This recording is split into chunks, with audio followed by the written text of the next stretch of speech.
जय हो करवा चौथ माता। राधे राधे एवरीवन। आज की वीडियो में मैं आपको करवा चौथ व्रत की कथा सुनाऊंगी। तो देखिए, करवा चौथ की कथा सुनने के लिए हम 1 लोटा जल ले लेंगे, अपने सीधे हाथ में थोड़े गेहूं के दाने ले लेंगे, गेहूं ना हो तो चावल के दाने भी ले सकते हैं। चलिए अब मैं आपको करवा चौथ व्रत की कथा सुनाती हूँ। बहुत समय पहले की बात है, एक गाँव में साहूकार रहता था। साहूकार के 7 बेटे और 1 बेटी थी और वो अपने 7 भाइयों की बहुत लाडली बहन थी। जब तक बहन खाना नहीं खाती तब तक भाई भी खाना नहीं खाते थे।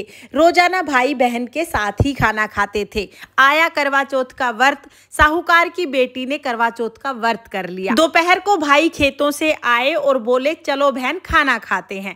बहन बोली भाई आप खाना खा लो, मेरा आज करवा चौथ का व्रत है, मैं खाना नहीं खाऊंगी। तो भाई बोले कि बहन तुम खाना कब खाओगी? वो बोली मैं जब चांद निकलेगा तब खाना खाऊंगी। भाइयों को बड़ी चिंता हुई, उनको लगा कि जब तक चांद नहीं निकलेगा तब तक हमारी बहन ऐसे ही भूखी रहेगी। तो भाई अपनी बहन से बोले कि बहन अगर अभी चांद निकल जाएगा तो क्या तुम अभी खाना खा लोगी? साहूकार की बेटी बोली हाँ भाई, अगर अभी चांद निकल जाएगा तो मैं अभी खाना खा लूंगी। अब 7 भाइयों ने सलाह मिलाई, योजना बनाई। कोई जाके पूला लेके आया, कोई छलनी लेके आया, कोई कपड़ा लेके आया, कोई तेल लेके आया और गांव से दूर जाके एक ऊंचे से पेड़ के ऊपर चढ़ के आग जला के उसके आगे छलनी लगा दी। एक भाई घर पे भागा भागा आया, बहन देख चांद निकल आया। साहूकार की बेटी ने ऊपर जाके छत पे देखा तो सच में चांद जैसा दिखाई दिया। वो नीचे आई और अपनी भाभियों को बोली भाभी चांद निकल आया, चलो अर्घ दे देते हैं। उसकी भाभी बोली ये आपके नाम का चांद निकला है, हमारा चांद नहीं निकला है। साहूकार की बेटी ने जाकर छत पर अर्घ दे दिया और अपने भाइयों के साथ खाना खाने बैठ गई। पहला टुकड़ा तोड़ा तो उसमें बाल आ गया, दूसरा टुकड़ा तोड़ा तो छींक आ गई, तीसरा टुकड़ा तोड़ा ही था कि राजा के घर से बुलावा आ गया। दूत ने आके बताया कि राजा की तबीयत बहुत ज्यादा खराब है, अभी बुलाया है। साहूकारनी ने संदूक खोली तो सबसे ऊपर सफेद रंग की साड़ी मिली। अब सफेद रंग की साड़ी ही बेटी को पहना दी और चलते टाइम साहूकारनी ने अपनी बेटी को एक सोने का टका देके कहा बेटी रास्ते में सबके पैर छूते हुए जाना, जो भी तुम्हें सदा सुहागन रहने का आशीर्वाद दे दे ये सोने का टका उसी को दे देना।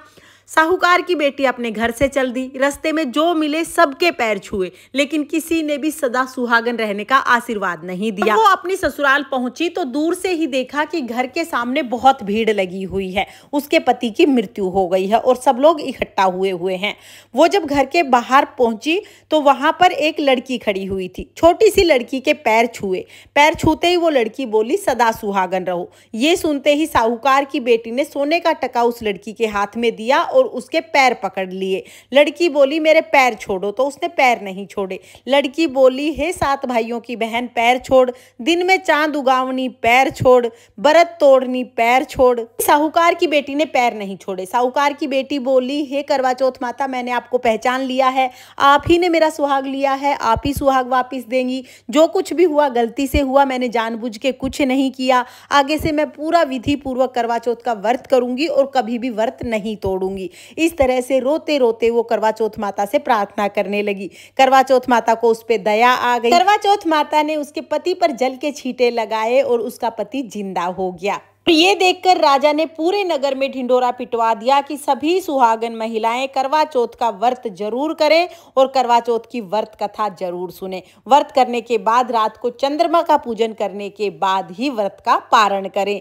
इस तरह से सभी महिलाएं करवा चौथ का व्रत करने लगी। हे करवा चौथ माता, जैसे आपने साहूकार की बेटी के साथ पहले किया वैसे किसी के साथ मत करना, और जैसे बाद में किया, जैसे बाद में उसके सुहाग को लंबी उम्र प्रदान की, से सबके सुहाग को लंबी उम्र प्रदान करना और सभी महिलाओं को अखंड सुहाग प्रदान करना। ये थी करवा चौथ की व्रत कथा।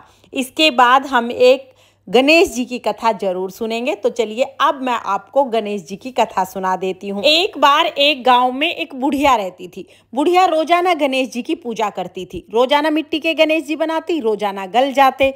बुढ़िया के घर के सामने एक सेठ की हवेली बन रही थी। बुढ़िया ने जाके कारीगर से कहा, कारीगर भाई मेरे लिए पत्थर के गणेश जी बना दो।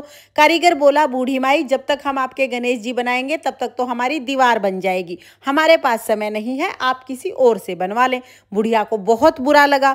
बुढ़िया ने मन में सोचा, भगवान करे तुम्हारी दीवार टेढ़ी हो जाए। अब ये सोच के बुढ़िया अपने घर चली गई। गणेश जी तो सारी बात सुन ही रहे थे। जैसे ही कारीगर दीवार बनाए वैसे ही दीवार टेढ़ी हो जाए, दीवार को गिरा के दोबारा बनाए तो दोबारा दीवार टेढ़ी हो जाए। इसी तरह दीवार को बनाते गिराते सुबह से शाम हो गई। शाम को सेठ जी घर आए।